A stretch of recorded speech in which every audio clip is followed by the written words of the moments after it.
नमस्कार. आपण पाहत आहात न्यूज स्टेशन सौर मराठी.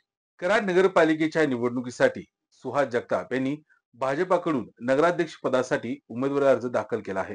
दादा, नगराध्यक्ष पदासाठी आज आपण अर्ज भरलेला आहे, काय सांगता? आज कराड शहर भारतीय जनता पार्टीमध्ये गेली सलग 11 वर्ष सातत्यानं काम करत आहे डॉक्टर अतुलराव भोसले, कराड दक्षिणचे कार्यसम्राट आमदार यांच्या मार्गदर्शनाखाली आज भारतीय जनता पार्टी कराड शहराचं कराड नगरपालिकेचं आरक्षण ओपन पुरुष पडलेलं आहे.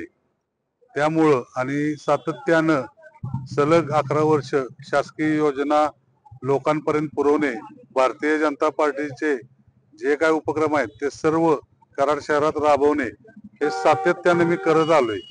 ह्यासाठीच मी आज भारतीय जनता पार्टीच्या वतीनं नगराध्यक्ष पदासाठी अर्ज भरलेला आहे. भारतीय जनता पार्टीच्या वतीने अनेक जणांनी नगराध्यक्ष पदासाठी अर्ज भरलेला आहे, तुम्ही पण भरलेला आहे. आणि यात नेमकं कुणाला तिकीट भेटेल, काय तुमचं कसं मत आहे, काय मत आहे? भारतीय जनता पार्टी हा शिस्तीचा पक्ष आहे. वरिष्ठ पातळीवरून सुद्धा सगळीकडे सर्वे होत असतात. ज्या वेळेला भारतीय जनता पार्टी एखाद्याला दुसऱ्याला जरी कुणालाही तिकीट दिलं तरी आम्ही त्याचा भरघोस मतांना त्यांना निवडून आणण्यासाठी 100% आम्ही काम करणारच आहे.